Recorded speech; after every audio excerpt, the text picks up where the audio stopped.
الحمد لله رب العالمين والعاقبة للمتقين والصلاة والسلام على سيد المرسلين وعلى آله وصحبه أجمعين. أما بعد، فأعوذ بالله من الشيطان الرجيم. بسم الله الرحمن الرحيم. يا أيها الذين آمنوا اتقوا الله حق تقاته ولا تموتن إلا وأنتم مسلمون. وقال الله تعالى في آية أخرى: قد أفلح من زكاها وقد خاب من دساها. وقال النبي صلى الله عليه وسلم: إن الله لا ينظر إلى صوركم وأموالكم ولكن ينظر إلى قلوبكم وأعمالكم. صدق الله العظيم. আজকে এই বিষয়ে আত্মশুদ্ধির উপায়সমূহে আলোচনা করব। আত্মশুদ্ধি হচ্ছে আরবিতে শব্দ হচ্ছে তাসকিয়া, নিজেকে পরিশুদ্ধ করা, আত্মাকে পরিশুদ্ধ করা। আল্লাহ তাআলা কুরআনুল কারীমে সূরাত শামসের মধ্যে একাধিক বিষয় কসম খেয়ে আল্লাহ রব্বুল আলামিন বলেন, যারা আত্মশুদ্ধি করেছে, নিজেকে পরিশুদ্ধ করেছে, তারাই সফলকাম হয়েছে। এখানে আল্লাহ তাআলা একাধিক অর্থাৎ 7-8টা বিষয়ের উপর কসম খেয়েছেন, এই জন্য বিষয়টি গুরুত্ব বোঝানোর জন্য যে কদ আফলাহা মান যাক্কাহা, সেই সফলকাম হয়েছে যে নিজেকে শুদ্ধ করেছে। কদ খাবা মান দাসাহা, যার অন্তর কলুষিত সে কি ব্যর্থ। দুনিয়ার সকল সফলতা অর্থাৎ দুনিয়ার টাকা সম্পদ যশ খ্যাতি অর্জন সফলতা নয়। প্রকৃত সফলতা হচ্ছে নিজেকে একটি প্রকৃত মুসলিম হিসেবে, নিজেকে আল্লাহ তাআলা খালেস বান্দা হিসেবে, একজন তাকওয়াবান পরহেজগার হিসেবে নিজেকে প্রতিষ্ঠিত করা হচ্ছে প্রকৃত সফলতা।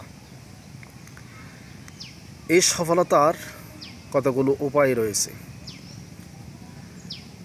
এই আত্মশুদ্ধি নিজেকে পরিশুদ্ধ করার জন্য কতগুলো মাধ্যম রয়েছে, সেই মাধ্যমগুলো আমি আপনাদের খেদমতে পেশ করব। এক হচ্ছে সর্বাবস্থায় আল্লাহকে ভয় করা, সর্বক্ষেত্রে আল্লাহকে ভয় করা। আল্লাহ বলেন, ইন্নাল্লাহা মাআল্লাযীনা ইত্তাকাউ ওয়াল্লাযীনা হুম মুহসিনুন, নিশ্চয় আল্লাহকে যারা ভয় করে আল্লাহ তাদের সাথে রয়েছে। যে কোনো কাজ করা হয়, যখন কাজের এটা ভালো দিক বিবেচনা করে মন্দ দিকটা যখন সামনে চলে আসে, তখন এর প্রতিদান, এর যে রেওয়ার্ডটা আছে এটা কি হবে, এই মন্দ কাজটা করলে কিয়ামতের ময়দানে মহান রবের কাছে আমাকে জবাবদিহি করতে হবে, এই ভয়টা যখন দিলের ভিতরে আসবে, তার অটোমেটিক তখন সেই মন্দ কাজ থেকে বিরত থাকবে। এই জন্য সর্বাবস্থায় আল্লাহ তাআলাকে ভয় করা। এই জন্য আল্লাহ বারবার বলছেন, ইয়া আইয়ুহাল্লাযীনা আমানুত্তাকুল্লাহ ওয়াল তানজুর নাফসুম মা কদ্দামাত লিগাদিন ওয়াত্তাকুল্লাহ। আবার অন্যত্র আল্লাহ বলেন, ইয়া আইয়ুহাল্লাযীনা আমানুত্তাকুল্লাহ হাক্কা তুকাতিহি ওয়া লা তামুতুন্না ইল্লা ওয়া আনতুম মুসলিমুন। হে ঈমানদারগণ, মুমিনগণ, তোমরা আল্লাহ তাআলাকে ভয় করে এমনভাবে ভয় করো যে ভাবে ভয় করা আমাদের উচিত, যে মাধ্যমে আমরা সর্বাবস্থায় মহান আল্লাহ তাআলার হুকুম আহকামের ভিতরে, গণ্ডির ভিতরে, সীমাবদ্ধের ভিতরে আমরা থাকতে পারি। এবং আল্লাহ বলছেন যে তোমরা প্রকৃত মুসলমান আত্মসমর্পণ না করে তোমরা মৃত্যুবরণ করো না। এই জন্য আমরা সর্বাবস্থায় সর্বক্ষেত্রে মহান আল্লাহকে আমরা ভয় করব। এটা হচ্ছে 1 নম্বর আমাদের আত্মশুদ্ধির প্রথম ধাপ। এই ভয়টা দিলের ভিতরে যতক্ষণ থাকবে তখন মানুষ কখনোই অপরাধে লিপ্ত হতে পারে না। দ্বিতীয় হচ্ছে সকল ক্ষেত্রে ওহির বিধান মেনে চলা। যে আল্লাহ তাআলা যেই কোরআন পাঠিয়েছেন, ওহি কিন্তু 2 প্রকার, ওহিয়ে মাতলু, ওহিয়ে গায়রে মাতলু। ওহিয়ে মাতলু হচ্ছে কোরআনুল কারীম। এখানে আল্লাহ তাআলা যা পাঠিয়েছেন, আল্লাহ রাসূল সাল্লাল্লাহু আলাইহি ওয়াসাল্লাম তা বলেছেন যে ওমা ইয়ানতিকু আনিল হাওয়া ইন হুয়া ইল্লা ওয়াহয়ু ইউহা।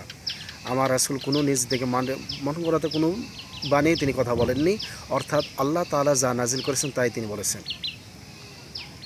অর্থাৎ সম্পূর্ণ আল্লাহ তাআলার ওহি এই কোরআনুল কারীম। এই কোরআনুল কারীমের ওহি যে বিধান দেওয়া হয়েছে সেই বিধান মেনে চলা সর্বাবস্থায়। এবং আল্লাহ রাসূল সাল্লাল্লাহু আলাইহি ওয়াসাল্লাম যে হাদিস সুন্নাহ সেটাকে আমাদের, কারণ এটা হচ্ছে ওহিয়ে গায়রে মাতলু, সেটাকে আমাদেরকে মানতে হবে। এই দুইটার ভিতরে যখন আমরা থাকবো তখন সর্বাবস্থায় আমাদের আত্মশুদ্ধি হবে এবং নিজেকে পরিশুদ্ধ করে রাখতে পারবো। তৃতীয় হচ্ছে মন্দ কাজের শাস্তি সম্পর্কে জানা, যে আমি এই কাজটা করতেছি, এই অপরাধ করতেছি, এই গুনাহ যে করতেছি, এই সগীরা গুনাহ, কবি গুনাহ, শিরকি গুনাহ, এই ধরনের অপরাধ যে আমরা করতেছি, এই অপরাধের পরিণাম কী হতে পারে, এর শাস্তি কী হতে পারে, এই মন্দ সম্পর্কে, এর পরিণাম সম্পর্কে আমাদেরকে অবগত হওয়া, অর্থাৎ মন্দ কাজের শাস্তি সম্পর্কে আমাদেরকে অবগত হতে হবে এবং জানতে হবে। তাহলে সেটার থেকে আমাদেরকে বিরত থাকা সহজ হবে। এবং সর্বদাই এই শাস্তি সম্পর্কে এবং এটাও স্মরণ রাখা যে এই কাজটা আমি যে করতেছি, কিয়ামতের ময়দানে আল্লাহ আমাকে পাকড়াও করবেন, আমার আমল না তুলে ধরবেন, আমার সব কিছু রেকর্ড হচ্ছে এবং জাহান্নামের জন্য আমাকে কঠিন শাস্তি পেতে হবে। এই ভয়টা যখন ভিতরে সর্বদা থাকবে, তখন অটোমেটিক আমাকে সে কাজ থেকে নিজেকে হেফাজত রাখা সম্ভব হবে। এভাবে আমরা কি নিজেকে পরিশুদ্ধ করতে পারবো। সগীরা গুনাহ সমূহ থেকে কিনা পরিত্যাগ করা। অনেকে আমরা ছোট ছোট গুনাহকে কি কিছু মনে করি না, কিন্তু একটা কথা আছে, বিন্দু বিন্দু কণা বিন্দু বিন্দু জল গড়ে ওঠে সাগর অতল। এই যে আস্তে আস্তে ছোটো ছোটো গুনাহ করতে করতে তখন মানুষ কি বড় গুনার দিকে ধাবিত হয়। ছোটো গুনাহকে যখন গুনাহ মনে করেন, তখন আস্তে আস্তে তাকে বড় অপরাধগুলো, বড় গুনাহগুলো কি তারা অপরাধ বা গুনাহ মনে করে না, তখন তারা বড় ধরনের কবিরা গুনার সাথে শিরকের গুনার সাথে তা লিপ্ত হয়ে পড়ে। এই জন্য আমরা সগীরা গুনাহ থেকে বিরত করার চেষ্টা করব। এর মাধ্যমে আমাদের পরিশুদ্ধ আত্মা শুদ্ধ হবে। কেননা আল্লাহ তাআলা কিন্তু প্রত্যেক নবী আলাইহিস সালামকে কি মানুষকে পরিশুদ্ধতার জন্য, মানুষকে পরিবর্তনের জন্য, মানুষের ভিতরে শুদ্ধতা আনার জন্যই রাসূলগণকে আল্লাহ তাআলা প্রেরণ করেছেন। আল্লাহ কুরআনুল কারীমে সূরা জুমাতে বলেন, হুয়াল্লাযী বা'আসা ফিল উম্মিয়্যিনা রাসূলাম মিনহুম ইয়াতলু আলাইহিম আয়াতিহি ওয়া ইউযাক্কিহিম ওয়া ইউআল্লিমুহুমুল কিতাবা ওয়াল হিকমা। তিনি তো সেই সত্তা যিনি প্রেরণ করেছেন তোমাদের মধ্যে একজন রাসূল উম্মি, অর্থাৎ নিরক্ষর একজন নবী পয়গাম্বর পাঠিয়েছেন। সেই পয়গাম্বরের কাজ হচ্ছে কি, চারটি কাজ। একটা হচ্ছে রাসূলাম মিনহুম ইয়াতলু আলাইহিম আয়াতি, এবং আল্লাহ তাআলার যে কোরআন কারীম যে ওহী সেটা মানুষের কাছে পাঠ করে শোনানো। ওই যাক্কিহিম, এবং তাদেরকে কি শুদ্ধ করা, তাদেরকে পরিবর্তন আনা, তাদেরকে ওহির বিধান মতো পরিচালনার জন্য কি নিজেকে পরিবর্তন করার জন্য, অর্থাৎ আত্মশুদ্ধির জন্য আল্লাহ তাআলা বলেছেন, এবং কোরআন এবং সুন্নাহ শিক্ষা দেওয়ার জন্য। এই ক্ষেত্রে আমাদেরকে এই পয়গম্বরগণে যে যুগে যে পাঠিয়েছেন এই তাজকিয়ার জন্য আমাদের মাঝে কিনা এই তাজকিয়ার যে শুদ্ধিতা, আত্মশুদ্ধিতা আমাদের ভিতরে কি নিয়ে আসতে হবে। আল্লাহ রাব্বুল আলামিন আমাদেরকে সেইভাবে চলতে হলে আমাদেরকে কি ছোটো ছোটো গুনাহ থেকে পরিত্রাণ বা কিনা পরিত্যাগ করতে হবে। 5 নম্বর, সর্বদা কবর এবং জাহান্নামের কথা স্মরণ করা। যখন আমরা কবরের কথা স্মরণ করবো এবং জাহান্নামের কথা স্মরণ করবো, অটোমেটিক আমরা পাপ কাজ থেকে বিরত থাকতে পারবো। কারণ কবর হচ্ছে আখিরাত জীবনের আলমে বারাজাক, অর্থাৎ পরবর্তী জীবনের কি প্রথম ধাপ, প্রথম ঘাঁটি। এই ঘাঁটি থেকে যে মুক্তি পাবে তার জন্য পরবর্তী সকল ঘাঁটি থেকে, সকল অবস্থা থেকে এবং প্রত্যেকটা ইয়া থেকেই সে কি মুক্তি পাওয়ার সম্ভাবনা রয়েছে।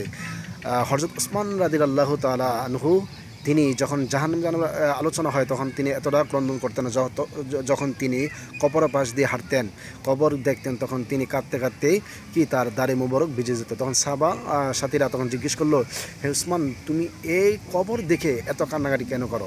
তখন উসমান বললেন যে এই কবরে হচ্ছে মানুষের প্রথম ঘাঁটি মৃত্যুর পরবর্তী জীবনের। তো এটা থেকে যখন মানুষ পরিত্রাণ পাবে, মুক্তি পাবে, তখন তার জন্য বাকি পথগুলো তার জন্য সহজ হবে। এই জন্য এটা হচ্ছে একটা ভয়ানক জায়গা। এই জন্য আমরা কবরে কীভাবে থাকবো, কবরে কী হবে না হবে, এরকম আমাদের চিন্তা চেতনা যখন ভিতরে থাকবে, লালন করব, তখন অবশ্যই আমরা আমাদের কিনা অপরাধ থেকেও নিজেকে গুটিয়ে রাখতে পারবো এবং বিরত থাকতে পারবো। এবং জাহান্নামের কথা স্মরণ করা, জাহান্নাম থেকে মুক্তি চাওয়া। জাহান্নাম যে একটা ভয়ানক অবস্থা, ভয়ানক জায়গা, আল্লাহর শাস্তির, আল্লাহর বান্দারা যারা নাকি আল্লাহর হুকুম আহকাম মেনে চলে না, অপরাধ এই দুনিয়াতে অপরাধ করে।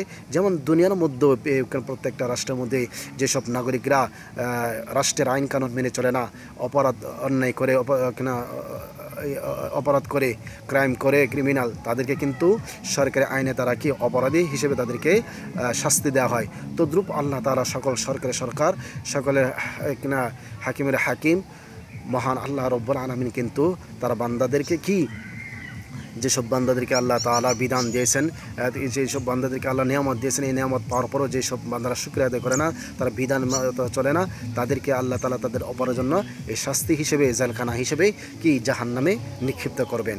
এই জন্য জাহান্নামের যে ভয়াবহতা, দুনিয়ার কিনা জেলখানা তো জাহান্নামের সাথে তুলনা করা যায় না। কারণ জাহান্নামের যে স্ফুলিঙ্গ, জাহান্নামের যে শাস্তি, এটা তো কল্পনাতীত। এই জন্য জাহান্নামের কথা স্মরণ করা যায়, জাহান্নামে আমি কীভাবে থাকবো, এই শাস্তি আমার সম্ভব হবে না।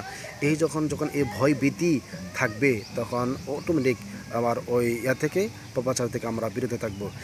সর্বদা আখিরাতকে স্মরণ করা, আখিরাতের প্রতি আমার আখিরাত জীবন কেমন হবে, আমি ফুলসিরাত কীভাবে পার হবো, আমার মিজানে পারলে আমার কি কতটুকু আমল করেছে, আমার পারলে কী হবে, আমি আল্লাহর কাছে কীভাবে কি উঠবো এবং আল্লাহর কাছে কী জবাব দিব, আমার জন্য আল্লাহ রসুল সাল্লাল্লাহু আলাইহি ওয়াসাল্লাম কি সুপারিশ করবে কিনা, এই ভয়ভীতিটা ভিতরে নিয়ে আসা আখিরাত, যে সব প্রত্যেকটা কাজকর্ম যখন করব এই কর্মটা কি আসলে কি সঠিক কিনা, কোরআন সুন্নাহ সম্পর্কে ইসলাম কি বলে, এটা যখন আমার ভিতরে চলে আসবে, মাথায় চলে আসবে, তখন অটোমেটিক এই আখিরাতের কথা চিন্তা করে তখন মানুষ এদিকে কি অবশ্যই বেড়ে থাকবে। আজকে আমাদের মাঝে এমন ধরনের কিছু চিন্তা চেতনা এরকম ধরনের মানুষ বিদ্যমান আছে যারা আত্মশুদ্ধির জন্য ভিন্ন এক নিজের মন গড়া পথ তারা বেছে নেয়।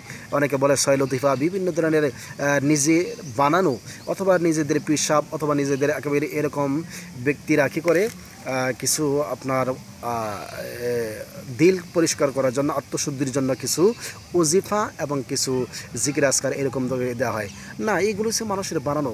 এই আত্মশুদ্ধির জন্য কিনা আমাদেরকে এই লতিফা আর এই জিকির মাধ্যমে যে আত্মশুদ্ধির বিষয় না, হ্যাঁ জিকির করতে হবে, এখানে জিকির সেখানে না আল্লাহ বিযিকরিল তাতমাইনুল কুলুব, জিকিরের বিষয়গত আছে এবং আল্লাহ জিকির করার জন্য বলেছে। এর অর্থ যে আমরা শুধু যে সিস্টেম এবং আমাদের দেশে জীবনে গোসল করে না, নামাজ পড়ে না, তারপরে এসে জট রেখে তারপরে এখানে এভাবে এখানে বামস্তনের নিচে এর মধ্যে হাতে ধরে ফু দিয়ে এবং কলবের সাথে কলব মিলে অথবা মোলাকাত করে এরকমভাবে অনেক কিছু আমাদের দেশে অনেক পিসাব, অনেক বিভ্রান্ত পথ হারা মানুষগুলো কি মানুষের নিজেদেরই তারা আত্মশুদ্ধিতে নাই, নিজেরই ভিতরে হুকুম হাকাম নাই, শরীয়ত নাই, রাসূলের সুন্নাহ নাই, কিন্তু তারা আবার মানুষকে আত্মশুদ্ধিতের জন্য বিভিন্ন সবক দেয়। এগুলো ভুয়া, এগুলো থেকে পথ হারা থেকে এই বিভ্রান্ত থেকে আমাদেরকে বেরিয়ে আসতে হবে।